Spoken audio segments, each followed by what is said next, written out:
এখানে মার জন্য একটা হুইল চেয়ার নিয়েছি, কারণ হচ্ছে অনেকটা পথ অলি গলি দিয়ে আমরা হনুমানগড়ি গেছিলাম, আর হনুমানগড়ি দর্শন করে আমরা এখন যাচ্ছি হচ্ছে জনক মহলের দিকে।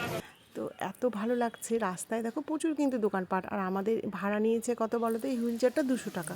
তো 200 টাকা নিয়েছে ঠিকই, কিন্তু অনেকটা গলি অনেকটা পথ, এই দিক দিয়ে তো টোটো অটো কিছুই চলে না যে মা যাবে, আর মা যদি হেঁটে হেঁটে যায় অনেক টাইম লাগবে, সেই জন্য করেছি।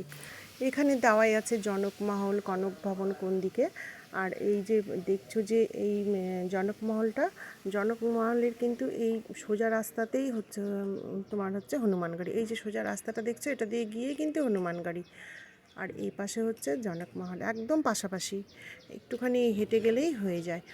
তো আমরা এখানে চলে এসেছি, আর এসেই দেখতে পাচ্ছ রাজবাড়ি, মানে সেই রাজবাড়ি, এত ভালো লাগছে, এত সূক্ষ্ম কারুকার্য, যে যেগুলো হাতে করা হয়েছে, এত সূক্ষ্ম কারুকার্য, সেটাই দেখছি। তো মাকে, মা যদি হেঁটে হেঁটে আসে মারও কষ্ট হবে, আর আজকে প্রচণ্ড রোদ আর গরম, তো সেই জন্য চেয়ারটা করেছি। এত ভালো হয়েছে, মানে যিনি আমাদেরকে নিয়ে এসছেন উনিও খুব ভালো মানুষ, উনি এত গল্প করছেন আমাদের সাথে, এত কথা বলছেন, আর খুব আস্তে আস্তে নিয়ে যাচ্ছে, যে জোরে জোরে যে দৌড়ে দৌড়ে চলে যাবে সেটা করছে না কিন্তু। আর এখানে দেখলাম প্রচুর স্কুলের স্টুডেন্টরা এসেছে জনকমহল দেখতে। তো যখনই কোথাও যাই আর স্টুডেন্টরা যখন আসে, এত ভালো লাগে যে কি বলবো। তো এখানে আমরা ঘুরে ঘুরে দেখছি, মাকেও দেখাচ্ছি, দেখো এখানেও একটা জয় হনুমান মন্দির আছে, একদম ঢুকেই প্রথমেই বজরংবলীর মন্দির। এটাই হচ্ছে গেট, মেন গেটের পরে এই আর একটা গেট। আর উপরে দেখো এই যে ঘরগুলো সব, এখানে বারান্দা, হয়তো ওখানে কেউ এখন থাকে, সমস্ত কাপড় টাপড় মেলে রেখেছে। তো দেখো দেখছি ঘুরে ঘুরে, আর মাকেও সেইভাবেই দেখাচ্ছি। মাকে যদি না বলে দিই মা এই যে এইদিকে দেখো ওইদিকে দেখো, তাহলে মা আর হয়তো একদিকটা দেখবেই না।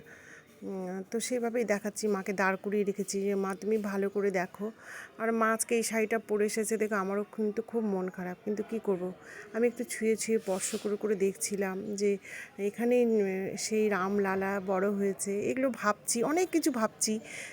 সেই সময়কার হয়তো কিছু নিজের মনে কল্পনা করছি, যে এখানে এখানে ছুটোছুটি করতো রাম লক্ষ্মণ, তারপরে ভরত, এগুলোই ভাবছিলাম।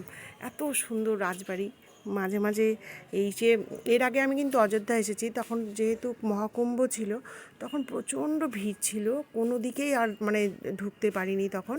তাই এবার হচ্ছে মা যেহেতু এসেছে, মাকে তো সব দেখিয়ে নিয়ে যাব, সেই জন্যই সম্পূর্ণটা ভালো করে আস্তে ধীরে, মার যত সময় লাগে লাগুক, তাতে আমার কোনো অসুবিধা নেই, আস্তে ধীরে ঘুরে তারপরে দেখছিলাম, মাকে সব এক এক করে দেখাচ্ছিলাম যে মা দেখো কত সুন্দর, ওপরে দেখো সাইড, ওপরের যে কারুকার্য সাইডে, তারপরে প্রত্যেকটা পিলারে, এগুলোই খালি দেখছিলাম। আর এত সুন্দর রং বেরং করা, হয়তো রঙগুলো পরেই করেছে হতে পারে, কিংবা আগে করা ছিল তার উপর দিয়ে করেছে, সেটা তো জানি না।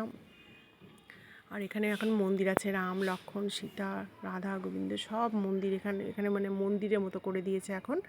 তা আমরা এগুলো দর্শন করছি। আর দেওয়ালের মধ্যে এই চিত্রগুলো আঁকানো আছে, এগুলো হয়তো পরে থেকে করেছে। তো স্টুডেন্টরা এসেছে, স্টুডেন্টদের এই সমস্ত জিনিস দেখা, রামায়ণ মহাভারতের সব জায়গা, এগুলো কিন্তু খুব উচিত। বারবার ছুঁয়ে ছুঁয়ে দেখতে ইচ্ছে করছে, যেখানে হয়তো রাম লক্ষ্মণ সবাই ছিল, তাই ভাবছিলাম। मुझे पता चल गया तुम्हारे अंदर कितना विवेक है और সবথেকে ভালো লাগছে যে মাকে নিয়ে আসতে পেরেছি। आशीष देनी है तो हरि चरणों